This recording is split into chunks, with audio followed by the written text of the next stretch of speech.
बताता हूँ। और नवग्रह दोष अगर कुंडली के बारे में अगर आपको पितृदोष पता चले तो क्या करना चाहिए। पितृ को तर्पण करने के लिए पहले जल में काले तिल, दूध एवं दर्भ की सरी रखे, सुपारी 1 रुपया रखे। बाद में ऐसे करके पितृ ऐसे जल उठा के उसमें ही पितल के त्रास में ऐसे जल उठा के ऐसे राइट हैंड की ओर 3 बार जल देना चाहिए।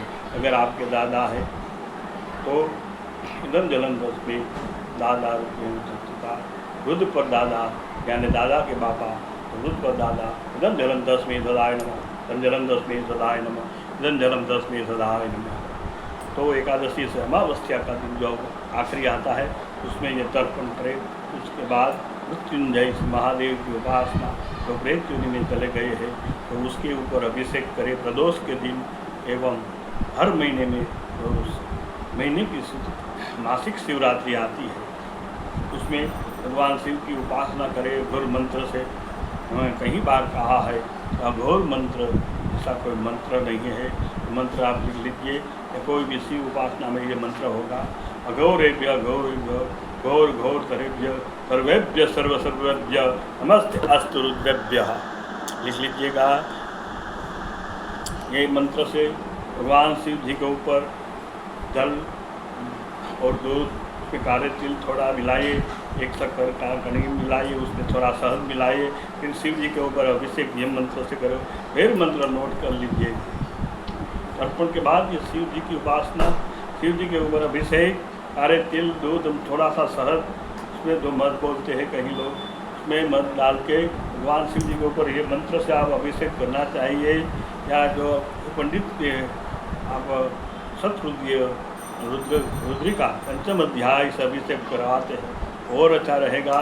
तो उसमें ये मंत्र आप फिर नोट कर लीजिए। अघोरेभ्य अघोरेभ्य घोर घोर तरेभ्य सर्वेभ्य सर्व सर्वेभ्य नमस्ते अस्तु रुद्रेभ्यः। पहले तर्पण देव ऋषि मनुष्य पितृ तर्पण करना चाहिए। दूसरा ये मैंने जो कहा अघोर मंत्र से शिव जी के ऊपर काले तिल मध और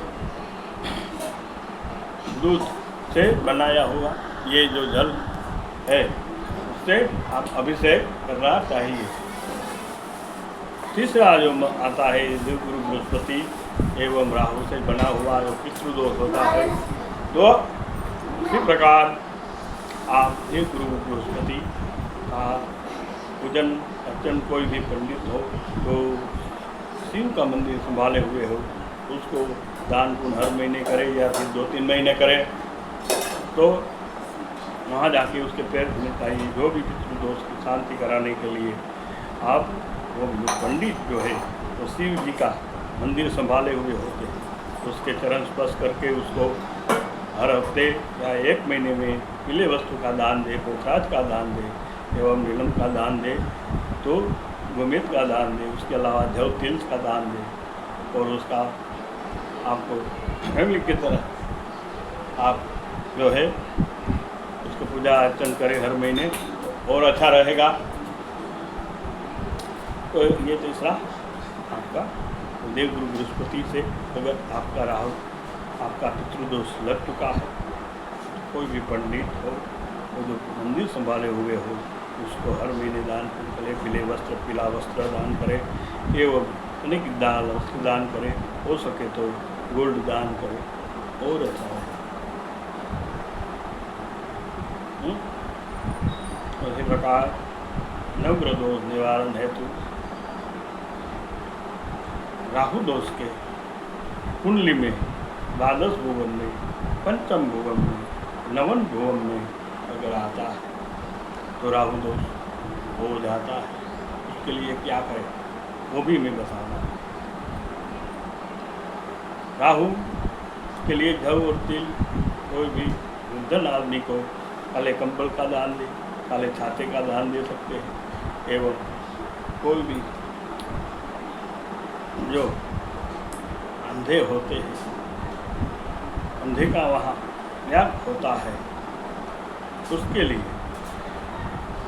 आप वहाँ जाके स्वीट या गुलाब जामुन कोई अंधे आदमी को खिला दे। शनि राहु से पीड़ित पितृदोष होता है तो ये वहाँ गुलाब जामुन खिला दे।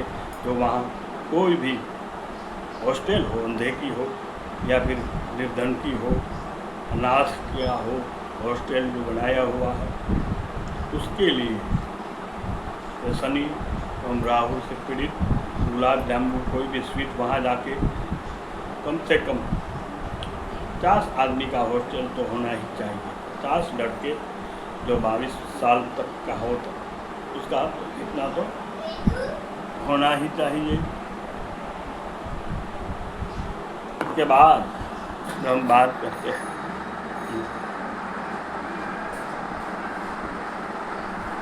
उसके बाद हम बात करेंगे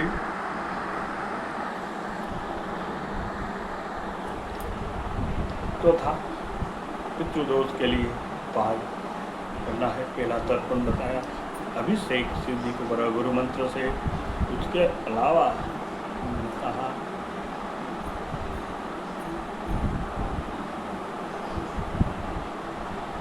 जो मैंने कर दिया कह दिया है, कई बात कही तो पितृ शांति के लिए आप पिंडदान अवश्य करें एवं दूसरा श्राद्ध जो उसकी तिथि आती है नवमी कोई भी धन्यवाद और श्राद्ध करें और पितृ तर्पण भी करें तो और अच्छा रहेगा आपके लिए।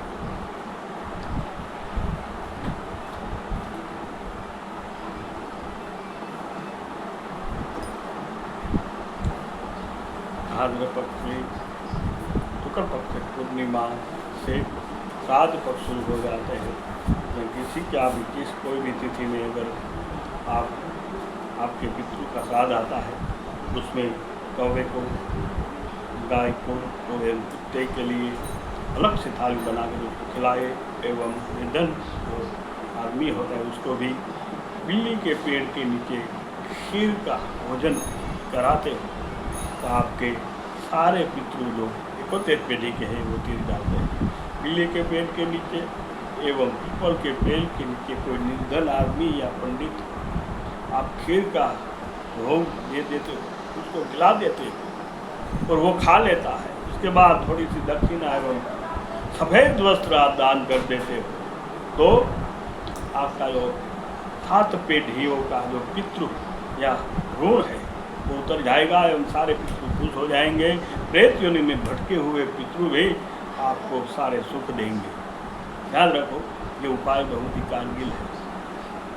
बीड़ी पेड़ के नीचे या फिर पीपल के पेड़ के नीचे वहाँ दीपदान दीप प्रगटा के कोई भी निधन आदमी या फिर पंडित को वहाँ बिठा के दक्षिण की ओर मुँह, जो दक्षिण की ओर सारे का वास होता है सबको पता है, तो उस तरफ उसका मुंह करा के खीर का भोजन दिलाए। खीर पूरी एवं कोई भी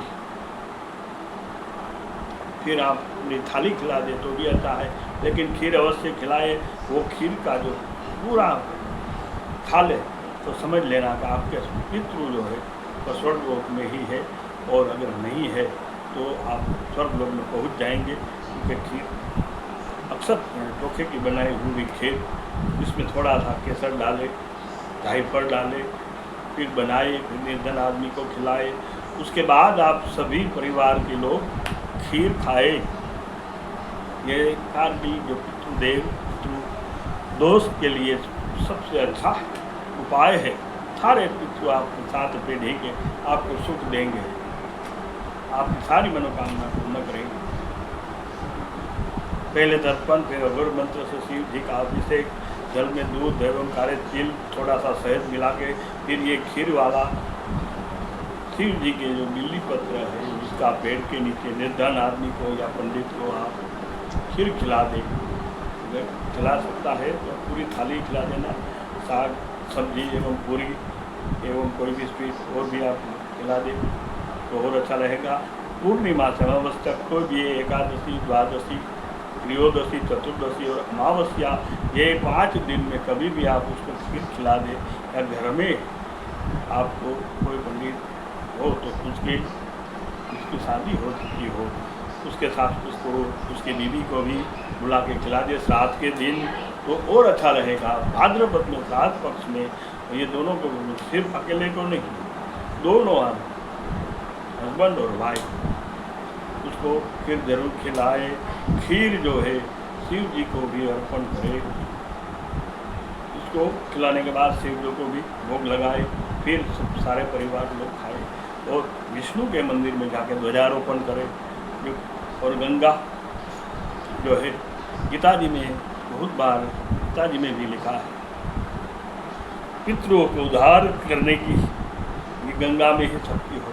अगर आप तीर्थ में जाके स्नान करें, लेकिन याद रखें सिर्फ तीर्थ में स्नान करके बाहर आके पूरे शरीर को नहीं लूछना है, सिर्फ सर के ऊपर जो गिला हुआ होता है उसको ही लूछे। पूरे शरीर का आपको फिर टुवाल से जो है वो कुछ पोंछना नहीं है। जैसे जैसे आपके शरीर में से पानी भूमि के ऊपर गिरेगा, उतने ही सारे आपके जो पितृ है वो स्वर्गलोक में, जो प्रेत योनि में से स्वर्गलोक में चले जाएंगे। जैसे जैसे आपके शरीर के ऊपर तीर्थों तक का स्नान रहेगा, उसमें से थोड़ा थोड़ा करके जमीन में गिरेगा पानी, तो गंगा जी में जाके स्नान करें। आप सिर्फ सर के ऊपर के बाल जो गिले होते हैं वही आप पोंछे टुवाल से, बस।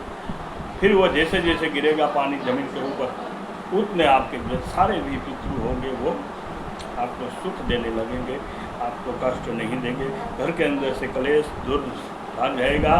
उसके अलावा आपको सारी मनोकामनाओं पूर्ण करेगा।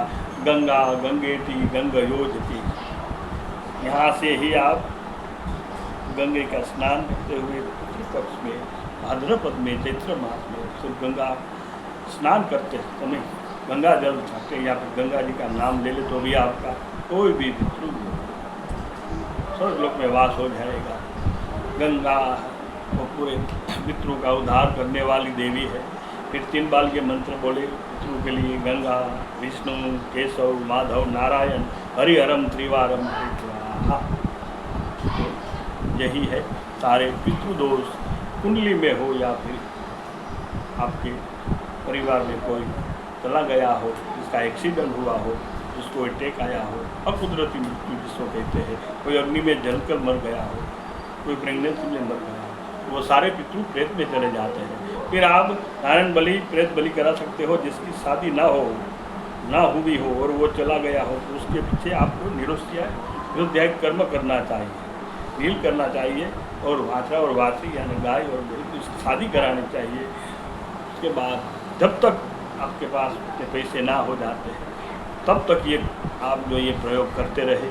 नित्यनाथ को खीर खिलाते रहिए पीपल के पेड़ के नीचे, और पीपल के पेड़ के ऊपर ये पानी सारे तिल ढव और थोड़े उसमें शहद डाल के शिव जी के ऊपर पीपल में, और मिले के पेड़ के पास वहाँ दीप जला के पीपल के पेड़ के वहाँ भी आप दान और दीप जला के प्रार्थना करें। हमारा कोई भी पितृ हो और शांत हो और हमारा घर के अंदर क्लेश दूर करें और हमारी मनोकामना पूर्ण करें। जैसे जैसे हमारे यहाँ धन आने लगेगा तो आपके हम कार्य करेंगे, यानी पिंडदान करेंगे एवं निरुद्याय करेंगे जो एवं पितृदोष की सारी क्रियाएँ हम करेंगे। तब तक के लिए हम ये प्रयोग कर सकते हैं। पितृदेव को संकल्प करें, पहले आप जल और तुलसी का पन्ना लेके गोत्र का नाम लेना चाहिए। गोत्र का नाम बताना हो तो कश्यप गोत्र बोले, जैसे मेरा भारद्वाज गोत्र है तो कश्यप गोत्र आपका नाम, फिर आपका पिताजी का नाम, तो जो भी चला गया हो आपका दादा परदादा उसका नाम बोल के वो आप तुलसी के क्यारे में डाल दे, संकल्प करें। फिर आप पूजन स्वच्छता करें, शिव जी का पूजन करें, पीपल के पेड़ का पूजन करें और विष्णु हरि के मंदिर में जाकर ध्वजारोपण कर दे। आपके सारे पितृ 7 पीढ़ी के होते हैं, वो आपको कभी कष्ट नहीं देंगे। तो आपको ये वीडियो अच्छा लगे लाइक और शेयर कर देना और सब्सक्राइब भी कर देना। तो ये लाइक ज़रूर कर देना और ये जो बटन है बेल का वो भी दबा देना, क्योंकि ऐसे जैसे जैसे हमारा वीडियो आएगा तो आपको सामने पहले आएगा।